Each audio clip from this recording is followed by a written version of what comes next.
With the 15th pick in the 2013 NBA Draft, the Milwaukee Bucks select Giannis Antetokounmpo from... Put him in an NBA game right now, you probably cannot. But in the long-term picture, this kid has as much upside as most anybody in this draft. NBA most valuable player goes to Giannis Antetokounmpo. Remember somebody talking about how Giannis was going to dunk his way through the playoffs and yada, yada, yada. Listen, this man is right now, he's the most overrated in basketball. It has been completely expanded as Milwaukee brings the Bucks madness to Middleton inside, nice entry pass, and the slam. That'll do it. It's over. The Bucks have done it. The long wait has ended after a half century. The Milwaukee Bucks are NBA champions once again.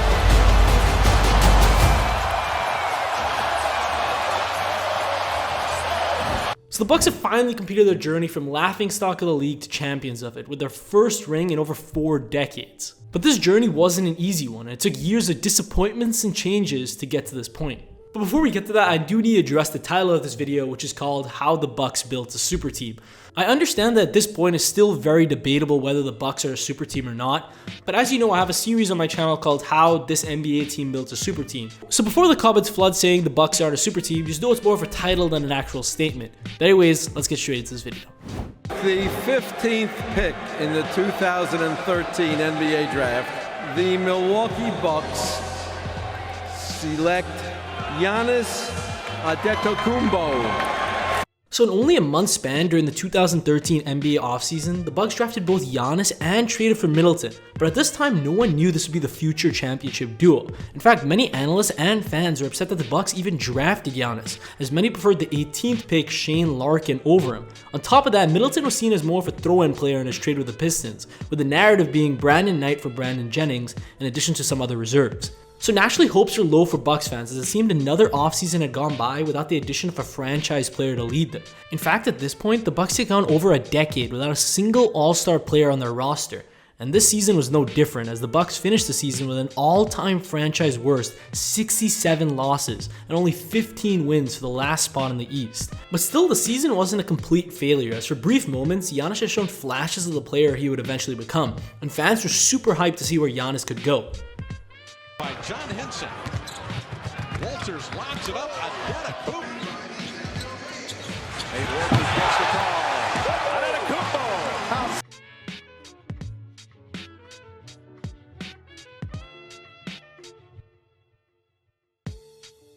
Second pick in the 2014 NBA Draft, the Milwaukee Bucks select Jabari Parker from Duke University.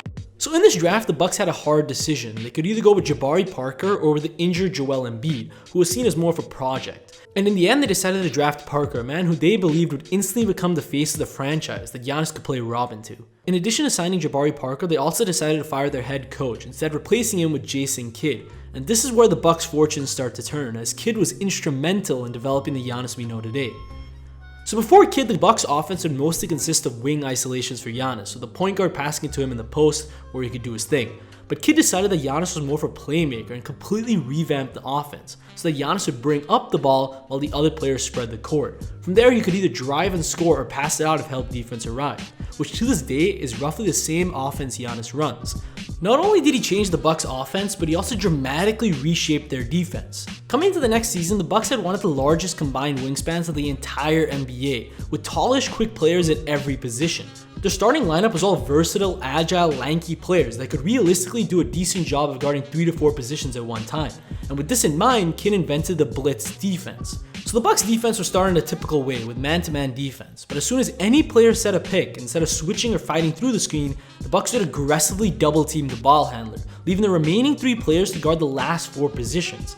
And every time the ball moved, the players would double again and adjust. This was an incredibly tiring and effective defense, as every pass had to make it past a double team.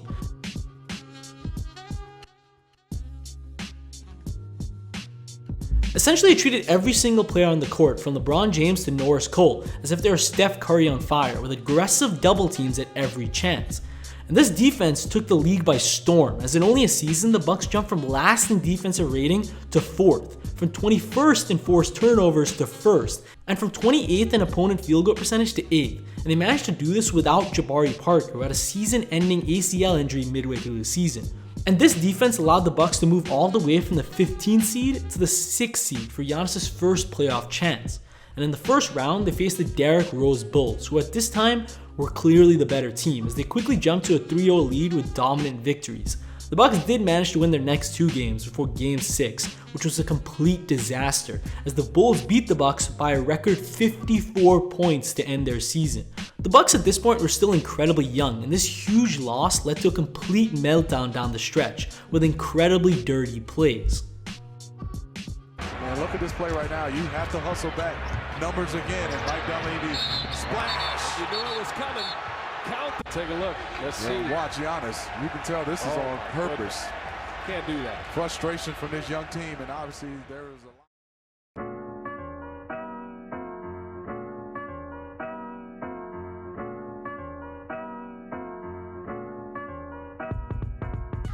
Bucks acquired a young, talented scorer last night in the draft, taking UNLV freshman Rashad Vaughn with the 17th overall pick.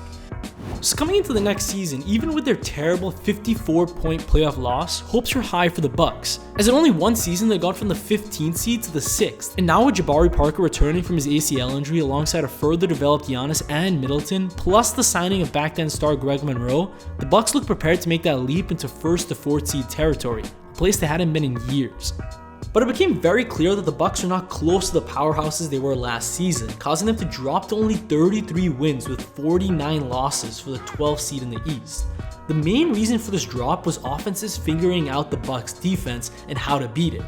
Essentially what offenses would do is some iteration of the following. Imagine the scenario from earlier in the video, right as the screen is being set. Now after the ball handler gets double teamed, he quickly passes the ball before getting open at the top of the perimeter. From there they have a wide open shot, forcing the defenses to adjust, allowing the ball to be swung to the corner for an easy corner 3. And every offense they faced abused some iteration of the system, as the Bucks finished the season ranked 2nd in the NBA for most corner 3s allowed, leading to their 12th seed collapse.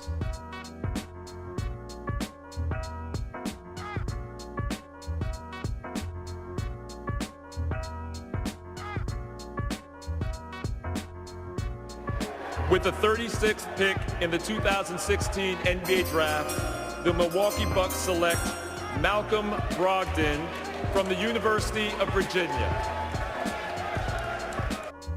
So during the offseason, the Bucks decided to sign some better role players to add more depth to their lineup. This included the signing of Matthew Dellavedova along with drafting Malcolm Brogdon in the 2nd round. But none of these signings seemed big enough to push the Bucks back into the playoffs.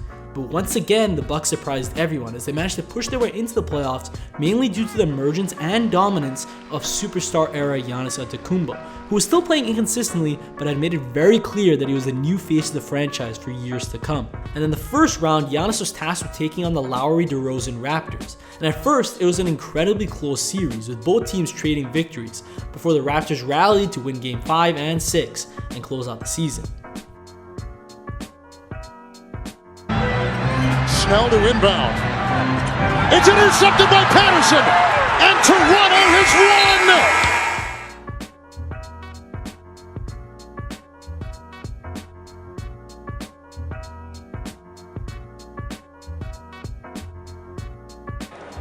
With the 17th pick in the 2017 NBA Draft, the Milwaukee Bucks select DJ Wilson from the University of Michigan.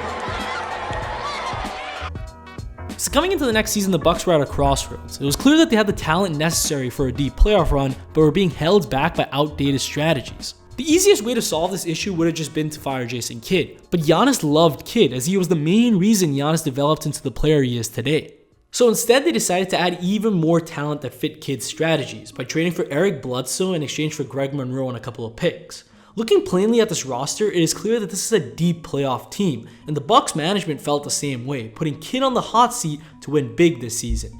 And midway through the season, it was clear that the Bucks were not going to live up to the roster's potential, leading the front office into firing Jason Kidd. And as everyone expected, Giannis was devastated and reportedly even called Kidd before, offering to request a trade if they tried to fire him. But in the end, Kidd told Giannis that it was for the best and gracefully left the team. And without Kidd, the Bucks did manage to improve slightly with their interim head coach, ending with 44 wins and 38 losses for the 7th seed. In the first round, the Bucks were set to face the Celtics, and this series was incredibly competitive. Both the Bucks and Celtics won their first 2 games at home before the Bucks dropped Game 5 and won Game 6, leading to a Game 7 where the Bucks were ultimately defeated. And through watching the series, I would argue that the loss was mostly the fault of poor coaching and chemistry rather than a lack of skill. And after the series, the Bucks were finally able to find a replacement for Kidd in Mike Budenholzer.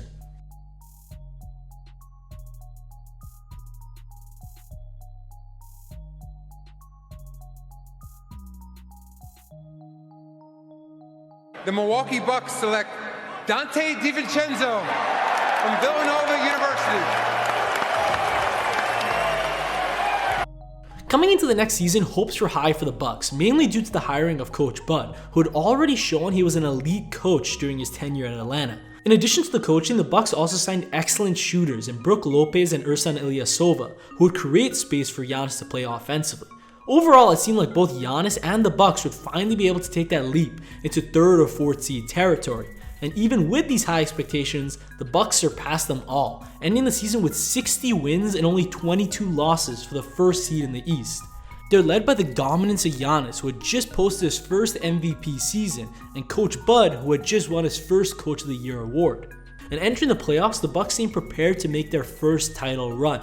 And in the first 2 rounds, the Bucks showed no signs of slowing down, beating the Pistons in 4 games and destroying the Celtics in only 5, leading to Giannis' first ever Eastern Conference Finals against the Raptors. And in the first 2 games, the Bucks seemed prepared to make their first ever NBA Finals, with dominant performances leading to their 2-0 lead. But suddenly the momentum shifted, and Kawhi would win the next 4 games straight to eliminate the Bucks from the playoffs. It's a stunner, although the Raptors were just 2 games behind the Milwaukee Bucks in the regular season. They're off the bench to celebrate.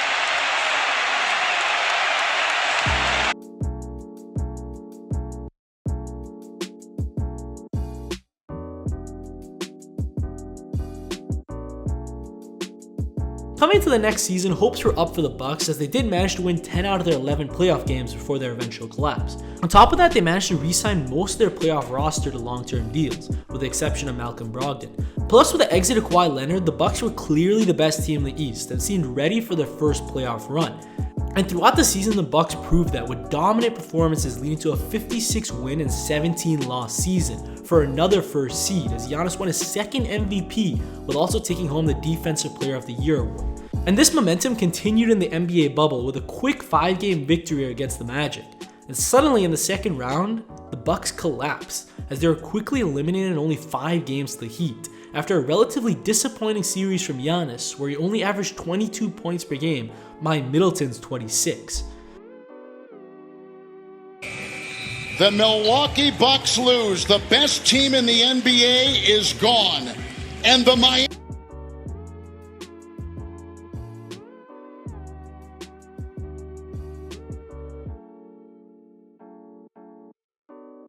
So now coming into the next season, the Bucks needed a scapegoat for last year's collapse, and it was somewhat unfairly decided that Eric Bledsoe was the problem, leading him to be traded to the Pelicans and replaced by Jrue Holiday. With his new roster, the Bucks could hopefully forget about last year and return to their 2019 form. And they did exactly that, ending with 46 wins and 26 losses, barely missing out on the 1st and 2nd seed. And in the playoffs, the Bucks dominated, sweeping the Heat in their rematch, narrowly beating the Superteam Nets in 7 and beating the Hawks in 6, before advancing to their first ever NBA Finals, where as we all know, they defeated the Suns in only 6 games. Overall, it's very clear that this Bucks team isn't going anywhere, with a 29-year-old Middleton and 26-year-old Giannis both signed to long-term deals. The Bucks team will be here for years to come, and I wouldn't be surprised if you're seeing the humble beginnings of a new Warriors-esque dynasty. Let me know in the comments below if you think Giannis can win another ring, but I'll see you guys next time. Peace.